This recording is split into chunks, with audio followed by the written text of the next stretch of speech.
Welcome to The Explainer. Today we're taking a really fascinating dive into one of the most widely discussed concepts of the last 2 decades. Now, we aren't looking at this as magic or mysticism, but rather as a highly structured, psychological framework for approaching life.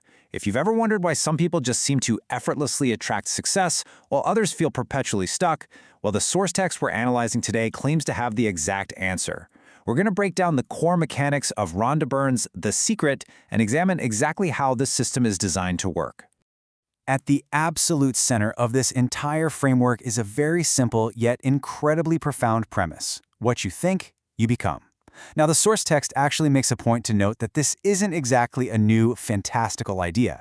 It's a foundational philosophy that's been historically echoed by some of the greatest thinkers and creators in human history. We're talking about people like William Shakespeare, Albert Einstein, and Leonardo da Vinci. They all seemingly understood this one underlying truth about human focus. Okay, let's dive into our agenda. We'll be covering 1. The core secret revealed, 2. The 3-step formula, 3. Tools to shift your mindset, 4. Wealth, health, and relationships, and finally, 5. The power of you. But before we get to the mechanics, it's definitely worth pausing to look at this number, 30 million. That is how many copies this book has sold worldwide. It's reached literally every country and has been used by millions who credit it with helping them get out of debt, heal sicknesses, and rebuild their relationships. Understanding this framework matters simply because of its massive, undeniable global reach. It is a cultural phenomenon that has fundamentally shaped how a vast portion of the modern world sets goals and views personal agency. Section 1. The core secret revealed. The law of attraction. The entire framework rests on this one definition, the law of attraction. It's pitched as a universal principle suggesting that like attracts like. Essentially, your thoughts directly dictate the reality you experience. And the author insists that you don't even have to believe in the law of attraction for it to work. Think about it like gravity or electricity. You don't have to believe in gravity for it to pull you down, right? And you don't have to understand electricity for a fan to work when you plug it in. According to the text, this law is always operating in the background. The only question is whether you're using it for you or against you. Think of your mind like a giant magnet. If you wake up and your default thought is, I'm gonna have a bad day, or I have so many problems, you are sending a very specific signal out. The universe hears that, and according to the rule of like attracts like, it just gives you more problems. But on the flip side, if your positive output is, I am attracting success, or I am blessed, you signal for better outcomes.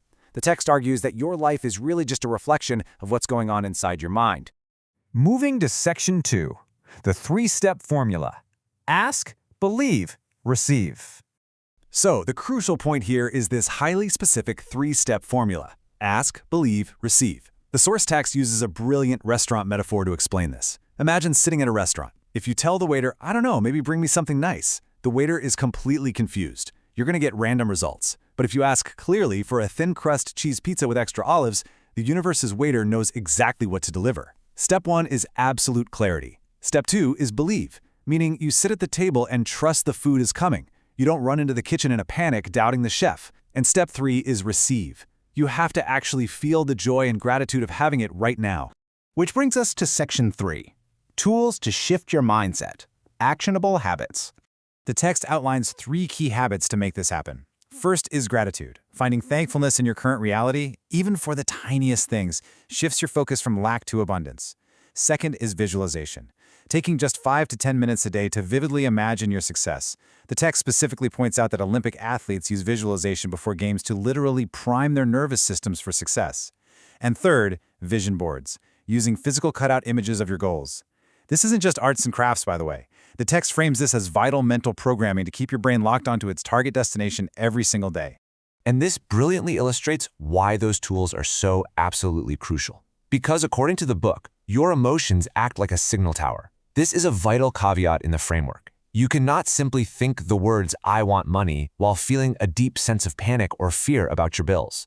The universe responds to the emotion, the frequency. If you feel fearful, you broadcast fear. And you just attract more reasons to be afraid.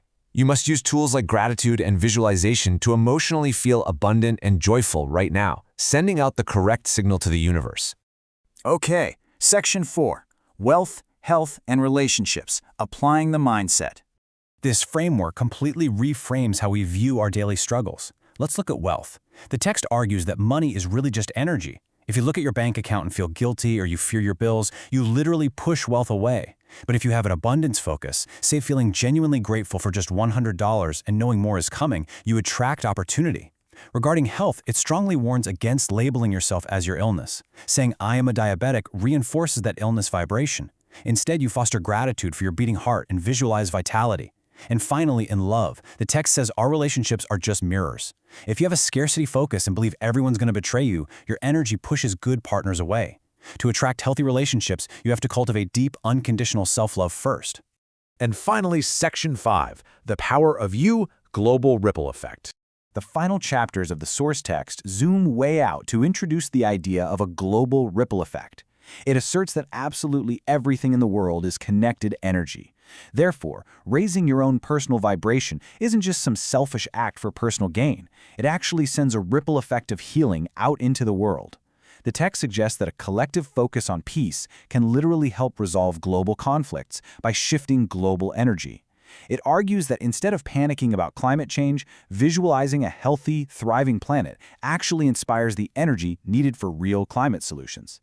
And perhaps most interestingly, it states that the universe is not bound by time. Time is just an illusion.